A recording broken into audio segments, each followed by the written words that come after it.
Hello everyone, welcome to Mentora IAS. I am Safir and I welcome you all to the current SAAR program, the 16-month current affairs program for acing your UPSC Prelims 2026. So in this particular session, we are going to discuss the concept of international relations from the month of January. But before we begin, let me announce the UPSC aspirant who has been consistently answering questions and commenting them on our YouTube channel, and at the same time I would also like to extend my heartfelt gratitude and at the same time a token of appreciation that your answers have been correct and at the same time also very detailed. So this user is Mr. Yaksh Divakar 8099. So he is the one who has been consistent with respect to commenting on the answers, and at the same time he has been commenting the right answers. So I would also encourage others that you basically keep on commenting the answers and also at the same time ask your doubts. Okay, don't let the doubts hinder your development and subsequently get ahead of the current affairs game with respect to your other co-aspirants. Okay. So today's session is not just going to be important with respect to the international relations, but also a very important concept with respect to polity. Okay, so we will be discussing some of the most important terms with respect to polity, which you may not come across all the time, but you use them very frequently. Okay, so before we begin today's session, I would like to inform you about the social media presence that we have, and I would want you to please subscribe to these channels. Okay, wherever you are active, Instagram, YouTube, okay, Telegram, or for that matter Facebook, we are live on all of them with these user handles, and subsequently at the same time all of them are having our content posted with respect to your UPSC preparation, so as to augment your knowledge base all the time. Okay, and especially I would want you to join this particular Mentora IAS Telegram channel, because this is something where all the detailed handouts of every single current affairs lecture that has been uploaded here and what will be uploaded in the future will be available here. So we are eliminating completely the need for you to make any significant kind of notes. All you have to got to do is basically come to our lectures, listen to them, understand them well, revise it with the notes, and if there is anything that you may not be finding, like meaning of a particular term that you may not have understood, any kind of concept which you might feel that you need some more clarity, that is the only part that you would need, and rest all is taken care with respect to our handouts. So please join the Telegram group, and subsequently you are going to find our you can say all the single handouts which are present on the current affairs series till date. Okay, so today we are going to talk about the European Union. Okay, so before we talk about the European Union, let us first of all understand why exactly was this in the news in the month of January 2025. So in the month of January 2025, the Union Minister for Commerce, Mr. Piyush Goyal, okay, he basically visited Brussels and subsequently held trade talks with European Union Trade Commissioner and subsequently other higher delegates of the European Union. Now this was basically in order to you can say push forward a free trade agreement that has been in the works for a very long time and still pending between India and the European Union. Okay, so this particular delegation was reciprocated by the European Parliament's Internal Market Committee, which also visited in India in the same month, and subsequently it discussed with the officials of India the concepts of trade barriers, market access and regulatory convergence as a part of the free trade agreement efforts. Okay, so first of all let us understand what exactly do we mean by free trade agreement. Okay, so in a free trade agreement what happens is that we have two parties. Okay, we have two parties. So there will be party 1, which is also country 1. Okay, so this country, let us say, is India, and subsequently there will be a second party, and this will be, let us say in this particular case, European Union. So here you could be having a country, you could be having an organization, or for that matter you could be having a group of countries. So as of now India is basically having a free trade agreement discussion going on with the European Union. So what is going to happen? Both of these parties are interested in selling their output. Okay, whatever they are producing for the market, they want to sell this particular thing to the other party. So India is interested in selling its goods. Okay, India is interested in selling its goods and services to European Union. Okay, and a similar emotion is also reciprocated by the European Union towards India. Okay, both of them want to do it. But what exactly is the hindrance here? The first hindrance is that both the countries do not have the same kind of consumption pattern. Okay, what exactly is the demand in India and what exactly is the demand in the European Union may not be same. Even if they are same, there may not be the same preference of the consumer. Okay, so in that particular manner, what happens is that gradually we see that every single country actually produces those things which actually are demanded in their own market. Okay, for example, let us say when we talk about the use of wheat. Okay, so with respect to the use of wheat, we make wheat flour and we use it for making rotis. Okay, the European Union, or for that matter the Western democracies, they use the wheat for making bread. Okay, both of them are using the same thing, but they are making two different things. Okay, so what does this tell us? That although we have the same element that is of consumption, that is wheat from which we are making the flour, but the point is that what we are making after it is completely different. Okay, so Indians cannot survive for a long time with respect to the bread, and the Europeans are not going to survive a long time with the chapatis or the rotis. So that is why we see that there is a difference. Okay, and because of this difference, what we find that there will be a difference in tastes and preferences as well. So what happens is that we still would want to trade, because we know that there are a lot of things in India which the European Union people like, and there are a lot of things in European Union which the Indian people would like. Okay, so what happens is that we are going to have a list of goods and services. Okay, list of goods and services which we would want to sell them. Okay, this is something that both the parties are going to prepare. India is going to prepare its own and European Union is going to prepare on its own.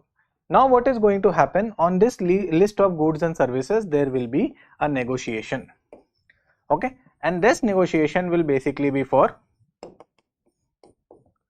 eliminating, or first of all reducing, and then subsequently eliminating trade barriers. Okay, so what exactly are trade barriers? Trade barriers are the restrictions that are imposed by one sovereign country, okay, or one sovereign you can say entity over the goods that are coming from some other country to them. So trade barriers are the hurdles that you actually place so that there will be some amount of restriction in the free trade of international goods within the country. Okay, so just imagine that India basically is a country which has a lot of apple producing regions and states. Okay, and now let us say that apples are also being sold to India by some other country. Now the point being that if both the apples which are there in the market, they are costing the same. Okay, they are costing the same, the one which is produced in the domestic market and the one which is produced in the international market. But there is a significant difference. In whatever has come from the international market, you have actually added a layer called imported, or you have actually you can say put a sticker over it which says imported. Okay, but it is still available at the same cost at which we are having the domestic produce. So it is very natural that the people are going to be inclined towards the imported products, at least for a trial basis. Okay, and subsequently what is going to happen? The domestic producers things are going to be you can say sold at a lesser quantity. Now the second condition, that let us say that we do not have any such kind of trade barrier, and then therefore what happens is that in the market we go and find apples. Domestic apples are costing more and the imported apples are costing less. So it is very simple that we are not going to be actually very interested in buying the domestic apples if the apples of the international market are cheaper, and subsequently what is going to happen? The consumer's preference is going to be changing, and this is going to significantly hamper the domestic producer. So that is why what happens is that in order to protect the domestic production, we have to imply or we have to put in some kind of trade barriers which is going to you can say level the playing field for both the you can say produce. Okay, so we would want that people from India, they should be having affordability of the international product as well, but at the same time that should not be at the cost of the domestic produce. So that is why the international products are placed slightly or marginally at a higher price, so that you may want to try it, but the point is you have to pay a premium. So that is not going to be in any ways substituting the domestic good.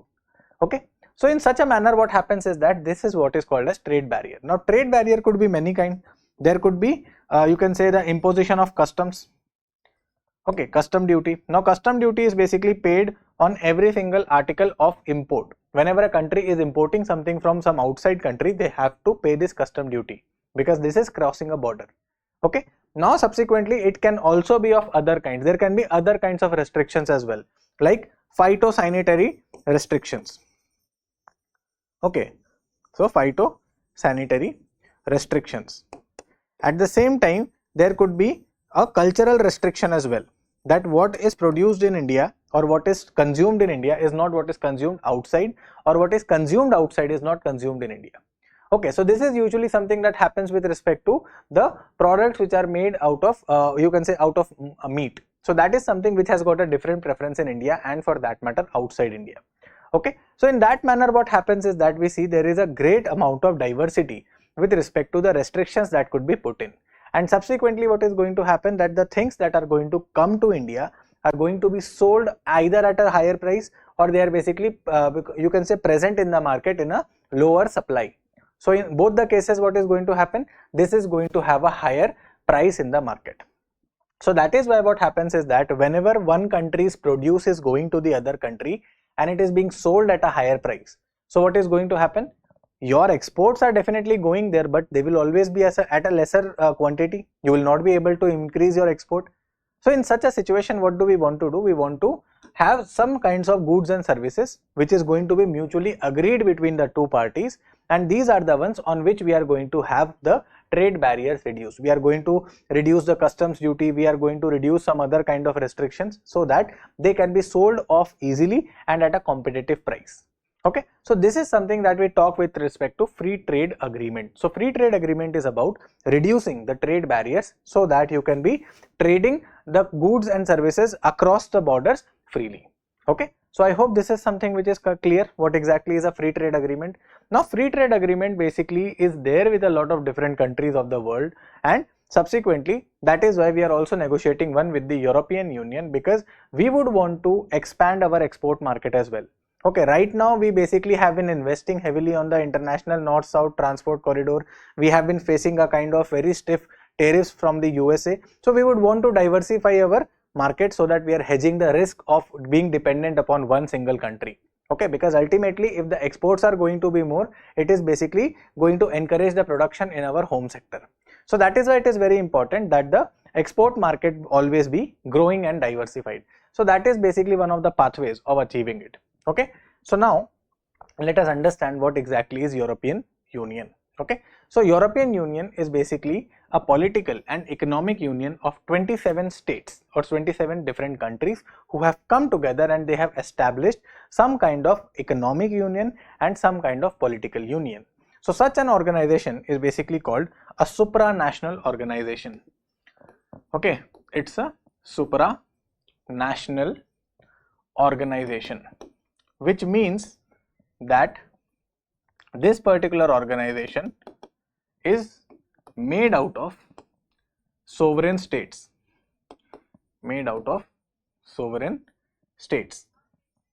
Now the next thing that we need is that these sovereign states have actually agreed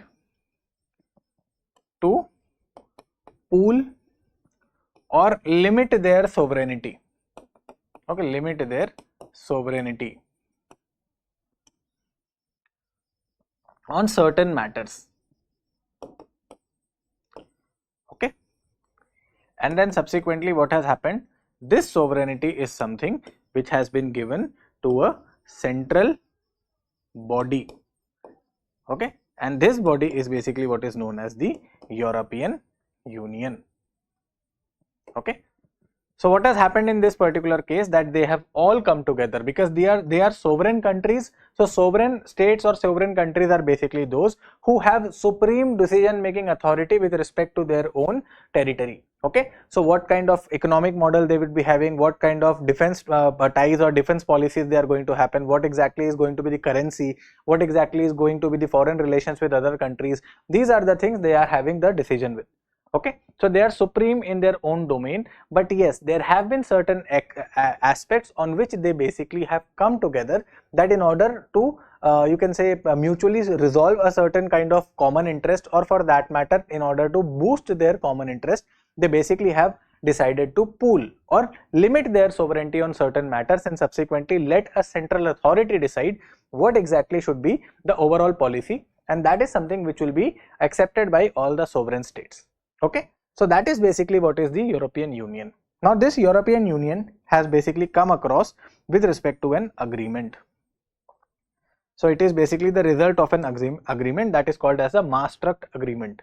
Okay, now because it is you can say established by an agreement, what we can understand very quickly is that this basically is going to be a confederation of states.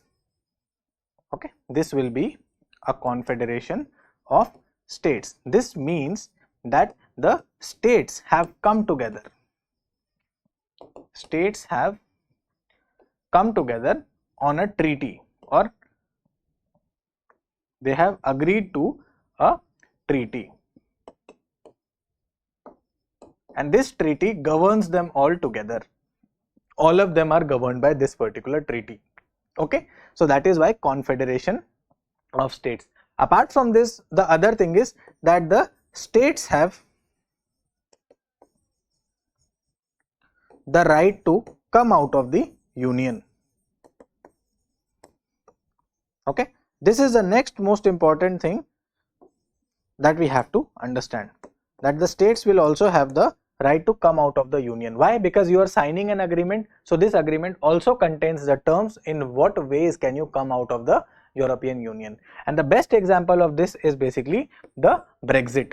Okay, so if you know about the Brexit was basically how Great Britain actually stepped out or came out of the European Union. Okay, so that basically could happen because it had the right to secede. This is what is called as the right to secession or to secede. Okay, so this is basically how you see that the European Union in itself is basically one of its kind of institution where you are seeing that many sovereign states have come together, and after they have come together, they have been agreeing together so that there could be uniform application of certain laws, there could be uniform application of certain taxation norms, and subsequently what is going to happen, that they are going to act together as a group on certain matters. So this particular agreement what we are talking about is going to also give you some kind of powers which will be there with respect to the union, so that they are the ones who would be deciding upon it, but most of the other things are going to rest with the sovereign states itself. Okay, so I hope this is something which is clear, and now you would also understand and appreciate how India basically is a union of states. We always read this in Lakshmikant that it is basically not a federation or a confederation, but rather a union. It is indestructible. Why? Because in India not a single state has got the right to secede. We have not come together based upon any agreement, but this is the kind of agreement that we were talking about. Okay, so remember this. How exactly are you going to distinguish that? Now, when we talk about the beginning of the European Union, so the concept of a supranational body actually was not something which was new, but this was something which was envisioned right after World War I. But then again there was a lot of dilly-dallying, there was a lot of shifting of these stances, and then subsequently a lot of you can say hyper-nationalism in some of the countries, which resulted in the Second World War. Okay, so when the Second World War was going on, you would be shocked to know that it was Albert Einstein who started you can say a very dedicated kind of you can say messaging that there should be a supranational body that should be taking care of the global level of governance, including military and nuclear weapons. So he basically imagined that this is something which would be founded by USA, Britain and the Soviet Union together, because these were the three countries who basically were performing the most of the pivotal tasks with respect to multilateralism. So he basically wanted, if these countries come together, first of all there will be elimination of most of the reasons of war. Second, gradually because of this all the countries might come together and we may be having a pan you can say world or pan earth kind of organization in which all the countries will be exercising their sovereignty, but there will be complete elimination of war. But alas, that could not happen. But yes, this is something which was certainly taken up by France. Okay, so from France, the foreign minister of France, Robert Schuman, he basically was the one who started propagating this particular idea right from the United Nations, and this is what resulted in the very first kind of you can say union that actually came up in 1952, and that was called the Treaty of Paris. So in the Treaty of Paris, there were 6 countries who actually came together, and they thought that the primary reason that a country can go to war and is going to war is because it has these 2 resources. So if these 2 resources of the national river or national level, they are the ones which are controlled jointly. Okay, in that particular manner, no one country can actually go on war with other country. Okay, so in this particular regard, then what happened was that for the first time, some European countries, which were basically 6 European countries, France, Italy and the Benelux, okay, these were the ones which came together as the European Coal and Steel Community. So there is another group of country here which is called as Benelux. Okay, so in this particular Benelux, we have to understand that this is actually an acronym for 3 countries. Okay, these 3 countries are Belgium, Netherlands, or the Netherlands if I have to tell you, and then subsequently we have Luxembourg. Okay, so when you talk about these countries, these are the 3 countries which came together, and they are still known as Benelux countries. Okay, so they, along with Italy and West Germany and France, they basically came together to sign the European Coal and Steel Community. Gradually, this also gave way to the European Economic Committee that came into existence with the Rome Treaty in 1957. In 1993, on 1st of November, the Maastricht Treaty was the one which was signed, and subsequently the European Union was finally established. And in 2009, with the Treaty of Lisbon, the European Union finally got a legal international juridical personality. So after this also were enforced the laws of the European Union citizenship. So with respect to this particular union, all the citizens are known as the citizens of their country, but at the same time the citizens of the member states of the European Union also have a European Union citizenship. Okay, so that is basically how the European Union came into picture. Okay, so as of now, this particular union has got 27 members after the you can say Brexit, that is basically when the United Kingdom came out of this particular union, and subsequently the initial 6 countries which are here were Belgium, France, Germany, Italy and Luxembourg and Netherlands. So this particular Germany is actually the West Germany. Okay, so after the Second World War and with the beginning of the Cold War, we basically see that Germany was divided into 2 halves, the West Germany and the East Germany. Okay, so West Germany was basically the one which was a member of this, while the East Germany was the one which was under the Iron Curtain. Okay, so now subsequently what happened was that gradually we see that a lot of countries actually started coming together with respect to the European Union, and today it basically has 27 of the 44 countries of Europe, okay, as its members. So not all the European countries are within the European Union, and subsequently some prominent countries which are not a part of it are Norway, Switzerland, Russia. Okay, they are not a part of this, and some other countries as well. Now what exactly are the decision making institutions of the European Union? Now because you are a supranational organization, so you will need to have some kind of structure in order to make laws which are going to be implemented, because when you are talking about an economic union, okay, so you are talking about customs union. So when you talk about a customs union, it basically means that there will be a common external economic tariff, which is basically what is known as the customs duty tariff or custom duty, that will be charged.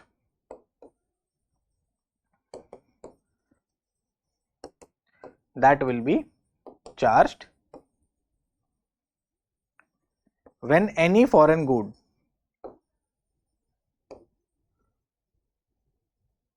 reaches this particular territory, reaches or crosses this territory. So whatever are the countries who actually come together in the customs union, they are going to have the boundaries demarcated, that within this particular boundary there will be a common single taxation that is to be given by any particular or other or imported kind of item which is crossing the boundary. Okay, further apart from that, it also talks about certain common taxation laws, okay, which are there with respect to the negotiation. Apart from that, when you talk about, you can say it also is about an economic union. So there is an internal market as well, where all the countries are virtually going to trade with each other without any kind of customs. So there is a complete internal market within the European Union where the trade is free for the members. Okay. Apart from that, they also have a common currency that is known as euro. Although this is not something which is adopted by all the countries, but still they have one common currency with them. Okay. So this is basically one part of it. The second part is basically the political union. So political union basically means that there will be joint control of the border from which the people are going to come inside this particular union. So the immigration is going to follow certain joint rules. Okay. Further, at the same time, within the European Union, there are certain countries where the travel is completely free for the European Union citizens. That is, if you want to move from one European Union country to the other and you are a citizen of the EU, you do not require a passport or a visa. You can very freely go with it. That is why there is a success of the Euro rail that connects most of these countries. Okay. So in order to handle all of these things together, we basically need to have some kind of structured decision making. So that is why first of all we have the European Council. So European Council is basically the one which sets the agenda for the decision making of the entire European Union Parliament. So this council of the European Council is basically the one which comprises the heads of the government and of the member countries. So there will be 27 members who are going to be the members of this. Apart from this, there will be the President of the European Council and the President of the European Commission, who completely constitute the European Council.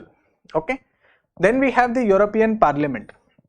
So European Parliament is basically a parliament which is basically a directly elected parliament by the citizens of the European Union, and these are 705 parliamentarians who are elected for a term of 5 years across the European Union countries. Okay. So directly elected member of European Union Parliament, they are 705 in numbers for 5 years. Okay. Directly elected by the people.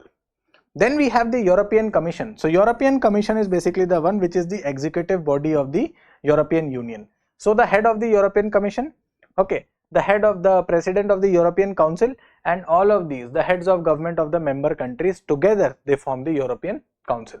Okay. And finally, there is a Council of the European Union which basically has the ministers of all the member states. So the Council of Ministers of every single member states are basically the Council of the EU. Okay. So this is basically the whole you can say part of decision making. So European Commission is the executive body. This is the primary legislative body, the European Parliament, and its agenda is something that is going to be set by the European Council. Okay. So this is how this entire you can say union works. Now apart from this, with respect to European Union, there are certain other centralized bodies as well. Okay, just like we have the Court of Justice of the European Union, which basically ensures that there is uniform application of law throughout the member states of the European Union. Now, how exactly is it going to ensure this? Because if you want to become a member of the European Union, okay, so there is a eligibility criteria. Okay, there is an eligibility criteria to become member of EU or European Union. This is something which is called as the Copenhagen criteria. Okay, this is known as the Copenhagen criteria. Okay, and there are a few important aspects of this. The first one is that there should be a stable democracy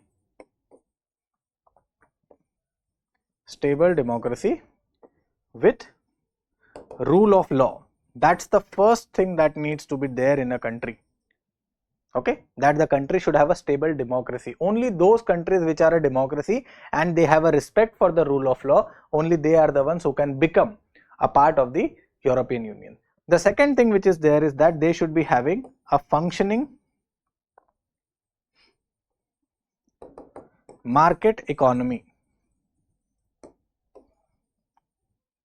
That is the second thing that needs to be there very properly, that the economy should be a market based economy.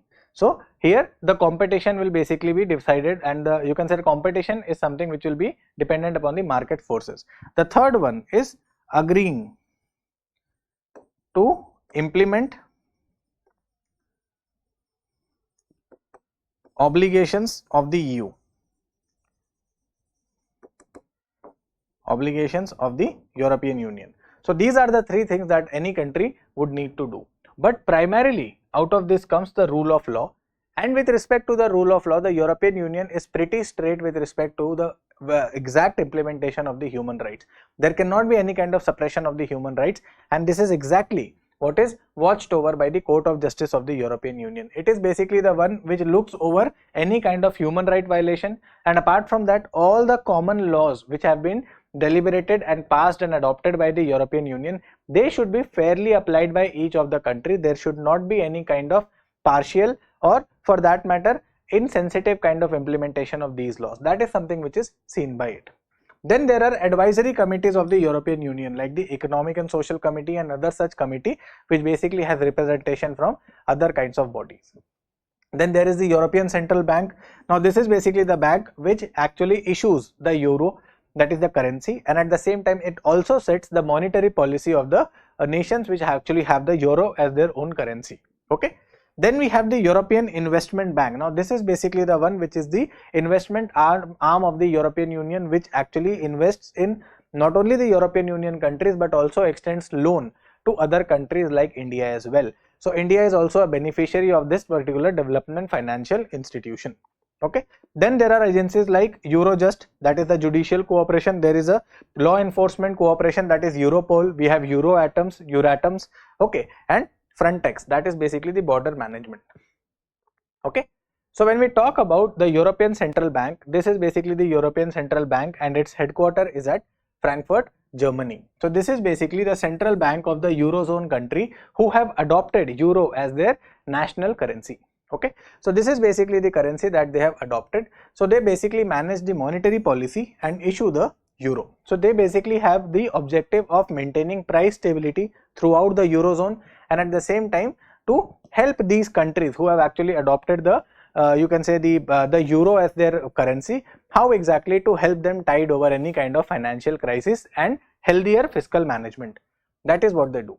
The next one is basically the Court of Justice. So this is basically the one where any kind of you can say legal matters with respect to the European Union or the implementation of law can be challenged. So any law which is interpreted, you can say that is passed by the European Union Parliament, that is interpreted and applied consistently without any differences in all the jurisdictions, is basically what is the role of the you can say this particular Court of Justice. Okay. Now this is having its headquarter in Luxembourg city in Luxembourg.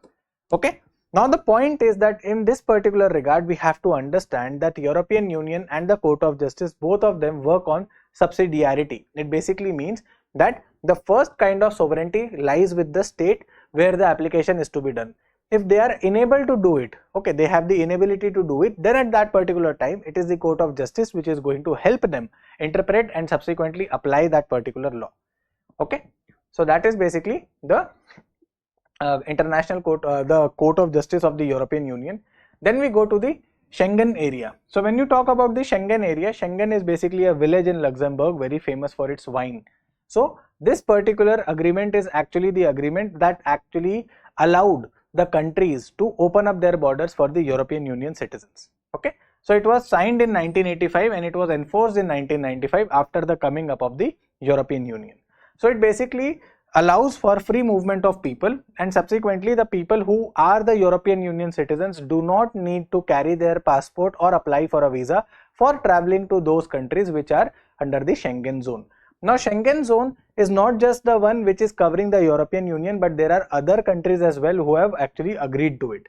And subsequently in this particular manner we see that there are 26 European countries, out of which 22 are the members of the European Union and 4 non-members, who basically are the one where travel is without any kind of passport but only to the citizens of these countries or the citizens of the European Union. So these are basically the Schengen countries as of now. Okay. So one notable exception to this is Switzerland. So Switzerland is basically a non-member, but it is still a member of the Schengen agreement. So it actually comes under the Schengen zone. Okay. Then talking about Eurozone. So Eurozone is basically the common you can say European Union members who have actually adopted euro as their common currency. So Eurozone was basically the one which was launched with the launch of euro. So euro was digitally launched in 1999 and its physical notes came up in 2002, and then subsequently they replaced a lot of the local currencies. So basically what happens is that Eurozone was expected to be the common currency of the entire European Union. That would make the economic union complete. But since this was not adopted by everyone, so as of now this is something which is adopted by about 20 countries. Okay, so this is something which is managed by the European Central Bank. Now coming to this particular question, okay, consider the following statements about the European Union. It is an economic and political union of all the European countries. It has a popularly elected supranational parliament called the European Parliament. It has the second largest electorate in the world after the Parliament of India. The euro is the official currency of all the member countries of the European Union. How many of the above statements given is or are correct? So we basically have to evaluate how many of them are factually correct. Okay, so European Union is an economic and political union, yes, but is it of all the countries? The answer is no. Okay, it is wrong. Then it has a popularly elected supranational parliament called the European Parliament. This is true that there is a supranational, that is you can say international parliament. Many states actually have their representatives elected here. That is true. Next one, it has the second largest electorate in the world after the Parliament of India. Now this is something which comes as a fact, that the largest electorate basically means the number of people who are going to cast their vote in the elections for a particular you can say office. So with respect to India, the parliamentary elections of India is the world's largest election. Okay, and after that the second largest election is basically of the member of parliament of the European Union. So this is true. So the second largest electorate after India for the parliamentary elections is in European Union. Now euro is the official currency of all the countries of the European Union. This is wrong. Okay, it is not the official currency of all the European Union countries. We have seen that there are only 20 countries who are actually the members of, who have adopted euro as their official currency. So how many of the statements are correct? Only 2 of the statements are correct. So that would be the correct answer here. Okay, now before we end, okay, I would also like to tell you how exactly the decisions are made. Okay, in a democracy we know that decisions are actually based upon majority, that when more than 50% of the people who are present and voting in general sense are agreeing to a particular stance, it is supposed to be the stance of the majority. Okay, now how exactly is the European Union implementing this? So in implementation of you can say decision making, okay, decision making, or let us say voting procedure. Okay, so when we talk about the voting in European Union, there is a new concept. The concept is of qualified majority. Okay, so it basically follows a new kind of majority. Just like in India, when we talk about the Constitution of India, we know about simple majority, special majority, effective majority. So there is something called the qualified majority in this particular regard. Okay, so it basically means that this is something which should be having 2 different criteria met. Okay, the first criteria is that it should have at least 55% of the member states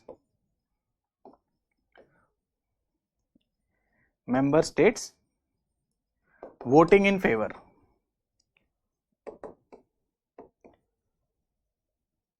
Okay, that's the first part of it, that is qualified majority's first condition. And apart from this, there is a second condition that has to be followed, and that is the countries in support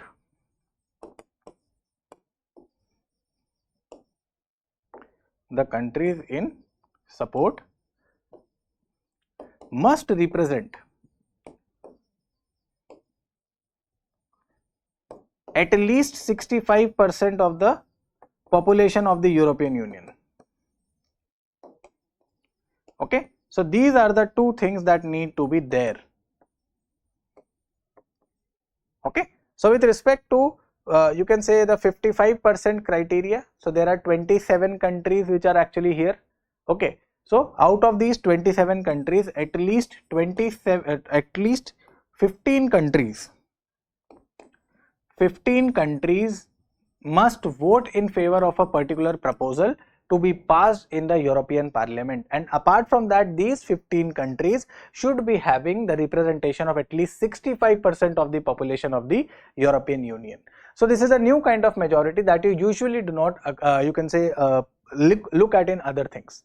Okay, so qualified majority is basically this particular part, where you have not just the representation of the member states, but also these member states should be the one which represents 65% of the population, and in this manner you not only ensure majority of a democracy setup, but at the same time you also want to move towards a kind of absolute majority. Okay, so in this particular regard, what happens is that the decisions which are going to be taken need to be really well considered, well balanced, and at the same time heavily scrutinized. So this is all with respect to the European Union. I hope this was something which gave you some revision with respect to your concepts of polity, some amount of international relations, and at the same time a lot of general knowledge related facts. Okay, so if you liked the video, please like, share and subscribe our channel, and please do comment if you have anything else that is there in your mind or there is a doubt, and we shall address it. Okay, so till next time, see you, all the very best, keep studying. Thank you.